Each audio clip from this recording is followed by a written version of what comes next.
भारत के सर्वाधिक शक्तिशाली साम्राज्य का अगला उत्तराधिकारी बनने की चाह में राजनीतिक उथल-पुथल बढ़ती ही जा रही थी और कई चालें चली जा चुकी थी। इसी दौरान इंद्रप्रस्थ में हमारे द्वारा हुए दुर्योधन के अपमान का बदला लेने के लिए शकुनी दुर्योधन को युद्ध की बजाय धूर्तता से युधिष्ठिर को पराजित करने की अपनी चाल के बारे में बताता है और दुर्योधन से युधिष्ठिर को खेल के लिए निमंत्रण देने को कहता है।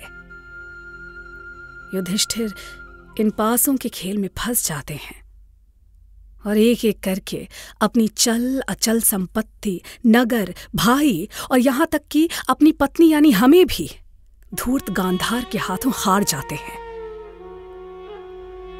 हमारे द्वारा किए अपने अपमान की ज्वाला में वशीभूत दुर्योधन दुशासन को आदेश देता है कि वो हमें भरी सभा में ले आए और सबके सामने हमें निर्वस्त्र करे।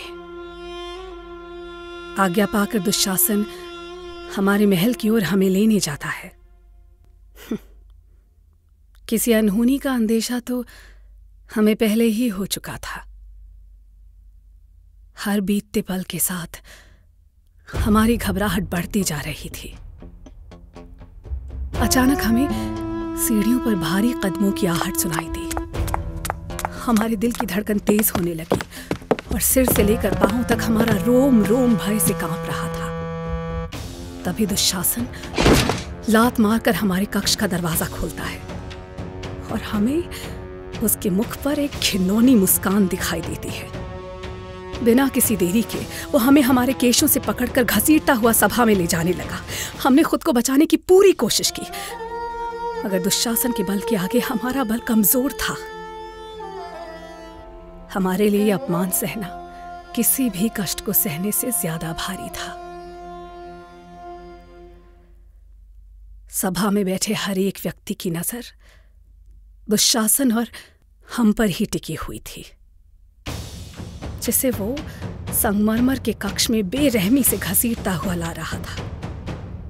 हमने अपना एक हाथ अपने वक्षस्थल पर रखा था ताकि अपने वस्त्र को संभाल पाएं और दूसरे हाथ से हम अपने रास्ते में आने वाली हर चीज को पकड़ने की चेष्टा कर रहे थे ताकि खुद को घसीटे जाने से रोक पाएं।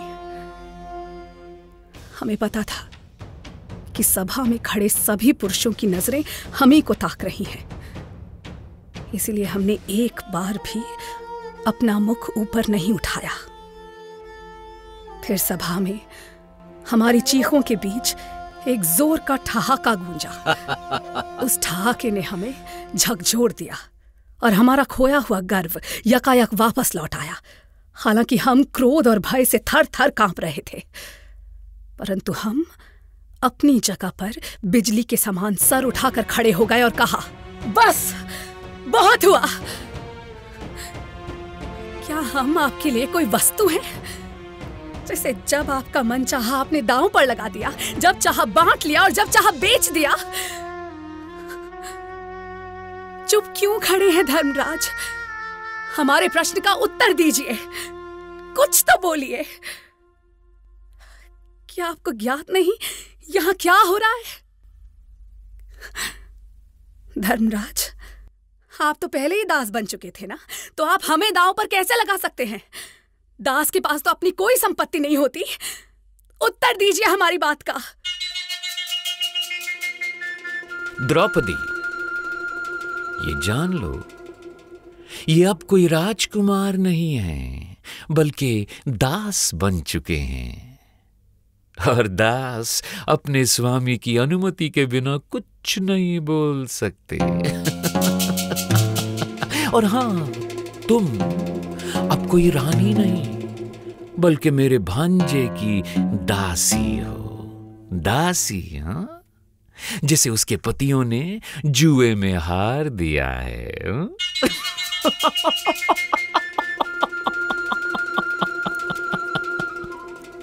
भैया, किस बात का इंतजार कर रहे हैं? अब आप आदेश दीजिए मुझे। मैं अभी इसका घमंड सबके सामने चूर चूर करता हूं और आपके अपमान का बदला लेता हूं।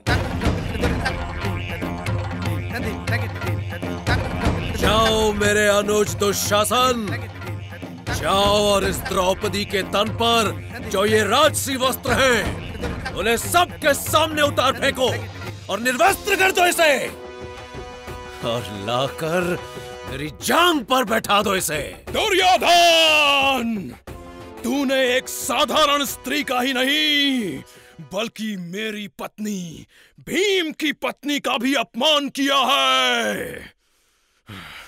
मैं इस भरी सभा में प्रतिज्ञा करता हूं कि जिस जांघ पर तूने मेरी पत्नी को बैठाने का दुस्साहस किया है, ईश्वर की सौगंध, मैं उस जांघ को अपनी गदा से तोड़ दूंगा। और दुशासन, तू मेरी दूसरी प्रतिज्ञा सुन। जिन गंदे हाथों से तूने द्रौपदी के बालों को अपवित्र किया है, मैं तेरे उन्हीं हाथों को तेरे शरीर से अलग कर दूंगा और तेरे रक्त से इसके बाल धोऊंगा।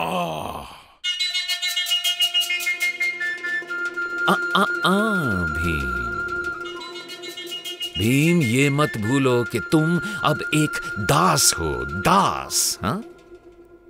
और दास का धर्म अपने स्वामी की इच्छा का पालन करना है, ना कि उसके विरुद्ध अपनी आवाज उठाना। धर्मराज युधिष्ठिर, आप तो सही गलत, धर्म अधर्म के ज्ञानी हैं। क्या आपने अपने अनुज को जरा भी धर्म का पाठ नहीं पढ़ाया?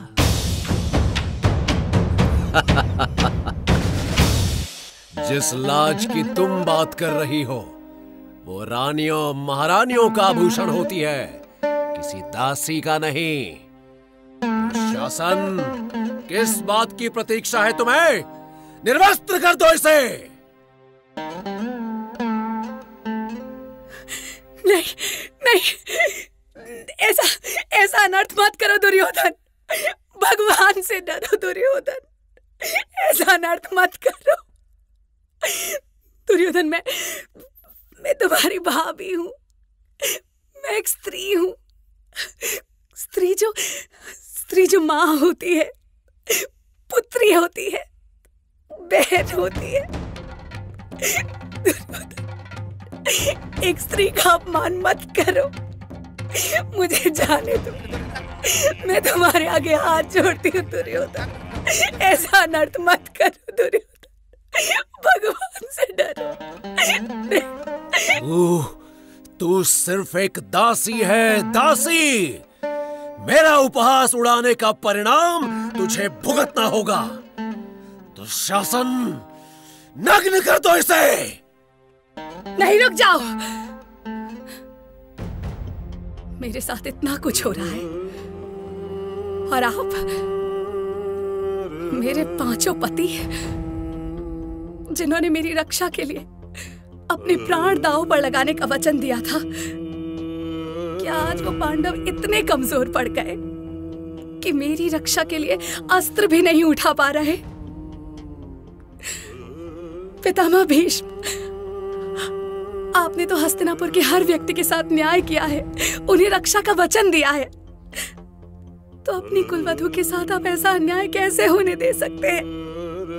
कुछ तो कहिए पितामह, मेरी रक्षा कीजिए पितामह। महाराज, आप तो मेरे पिता तुल्य हैं। आप देख नहीं सकते, परंतु क्या पुत्र प्रेम ने आपको बहरा भी कर दिया है कि आपको अपने भाई की पुत्रवधू की चीखें भी सुनाई नहीं दे रही?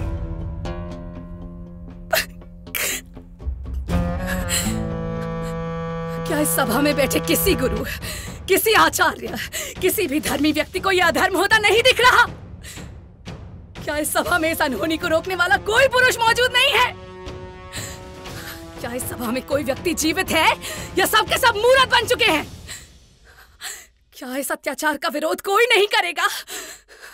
अरे धिक्कार है इस सभा पर। मैं विरोध करता हूं इस अन्याय का, मैं विरोध करता हूं इस अत्याचार का। ये कैसा दुस्साहस है विकर्ण? तुम मेरा विरोध कर रहे हो? क्या तुम भूल गए हो, इस अहंकारी स्त्री ने ना सिर्फ मेरा बल्कि हमारे पिताश्री का भी अपमान किया था। मैं केवल अधर्म और अन्याय के विरुद्ध अपनी आवाज उठा रहा हूं भैया दुर्योधन। मैं अब तक केवल इसलिए चुप था क्योंकि मैं प्रतीक्षा कर रहा था कि इस सभा में उपस्थित हमारे ज्येष्ठ कुछ तो बोलें। परंतु पिताश्री, पितामह, गुरु द्रोण, कुलगुरु कृपाचार्य और काकाश्री की चुप्पी ने सभा में बैठे समस्त लोगों को भी चुप रहने पर विवश कर दिया है। मुझे इस पाप में भागीदार नहीं बनना है और इसलिए मैं अभी इस सभा का त्याग करता हूं। परंतु जाने से पहले मैं ये बताना चाहता हूं कि आज इस सभा में कौरव कुल के महाविनाश का बीज बोया गया है। दुशासन, किस बात की प्रतीक्षा है तुम्हें? नहीं नहीं, मेरे पास मत आना, मेरे पास मत आना। कोई बचाओ मुझे, कोई बचाओ मुझे, बचाओ। मेरे पास मत आना, मैं कह रही हूँ, मेरे पास मत आना। आज ना कोई छोड़ दे मुझे पापी, छोड़ दे। करेगी मत भूल, मैं तेरी भाभी हूँ, भाभी माता के समान होती है। कोई शस्त्र जो अहंकार में चूर होकर अपनी माँ का अपमान मत कर दुशासन। द्रौपदी, छोड़ दे मुझे, छोड़ दे मुझे दुशासन। क्या यहाँ कोई नहीं है मेरी रक्षा करने वाला? कोई नहीं, ना कोई पिता, ना कोई पुत्र, कोई नहीं है यहाँ। हे मेरे प्रभु, हे मेरे सखा, मेरे कृष्ण, इस सभा में कोई नहीं जो मेरी लाज बचाए। सिवाय आपके मुझे किसी से कोई अपेक्षा नहीं है। हे कृष्ण, अब आप ही मेरी लाज बचा सकते हैं।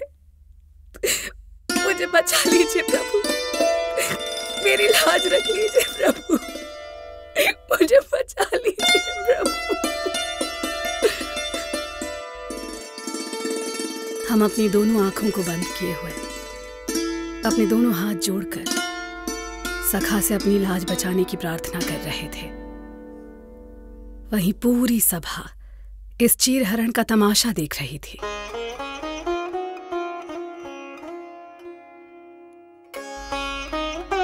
दुशासन के हाथ हमारी साड़ी को खींचते खींचते थक चुके थे। उसकी आंखें भारी हो रही थीं। दुशासन के सामने हमारी उतरती साड़ी का ढेर लग रहा था, परंतु वो हमें नग्न नहीं कर पा रहा था।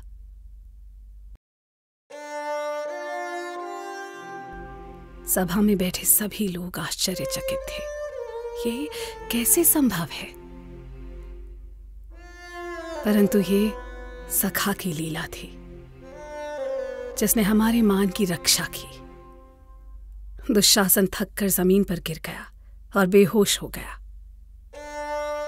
दुशासन के बेहोश होते ही सभा में सबकी आंखें खुल गईं। महारानी गांधारी अपने पति को ऐसा होने से ना रोकने पर धिक्कारने लगी।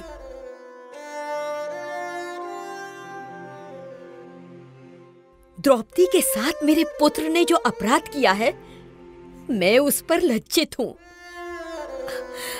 मुझे लज्जा आती है कहते हुए कि इस अपराध को करने वाला दुर्योधन मेरी कोख से जन्मा है। परंतु मैं सबसे भी पूछना चाहती हूँ कि जब इस भरी सभा में एक स्त्री को अपमानित किया जा रहा था, तो आचार्य और गुरु कहाँ थे? स्वामी, आप तो महाराज है ना? आपने अपने सामने ये अनर्थ कैसे होने दिया? द्रौपदी कोई और नहीं परंतु आपके स्वर्गीय भाई की पुत्र वधू है। वो आपके सामने गिड़गिड़ाती रही और आपके मुंह से एक शब्द नहीं निकला। क्या यही है आपका राजधर्म? हाँ? आज सभा में जो भी हुआ वो कदाचित नहीं होना चाहिए था। द्रौपदी, मेरी पुत्री, तुम्हारे साथ जो भी हुआ उसके लिए मैं जितना भी पश्चाताप करूं, वो तुम्हारी पीड़ा तो कम नहीं कर पाएगा। परंतु फिर भी मैं तुमसे क्षमा याचना करता हूं। यदि संभव हो सके तो तुम इन सबको क्षमा कर दो। पुत्री, यह मेरा वचन है कि तुम मुझसे अपनी इच्छा अनुसार 3 वरदान मांग सकती हो, और मैं इस साम्राज्य का सम्राट होने के नाते हर हाल में उनको पूरा करूंगा। हे महाराज, गुरुओं में सर्वश्रेष्ठ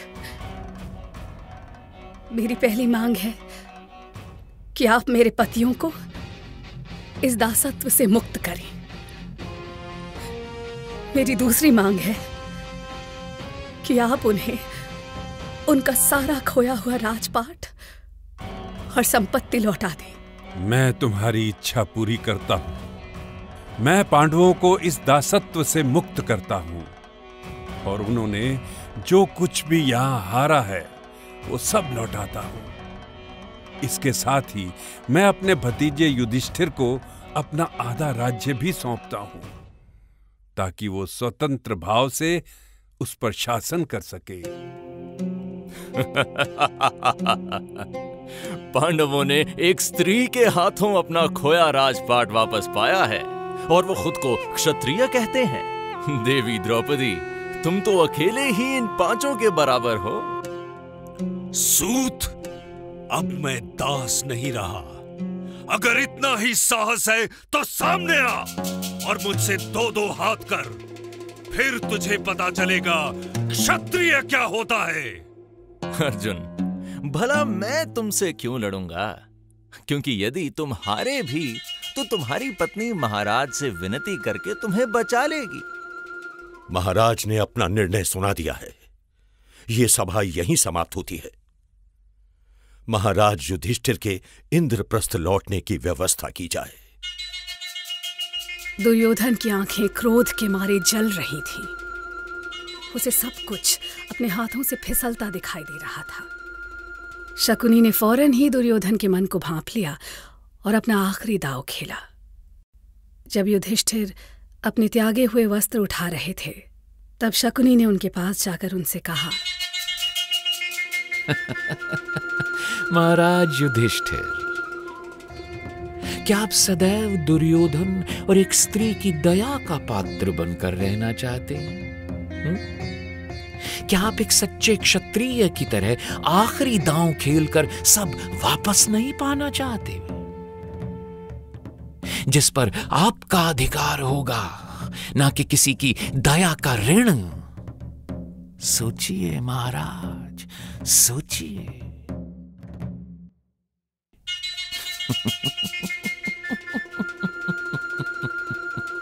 मैं खेलूंगा। मैं इस अंतिम दांव को खेलूंगा। यदि इन दोनों ने फिर से जुआ खेलने का निर्णय ले लिया है तो हारने वाले पक्ष के लिए शर्तें मैं तय करूंगा। और मेरी शर्त है कि जो इस खेल में हारेगा उसे 12 वर्षों के लिए वनवास और 1 वर्ष के लिए अज्ञातवास काटना होगा।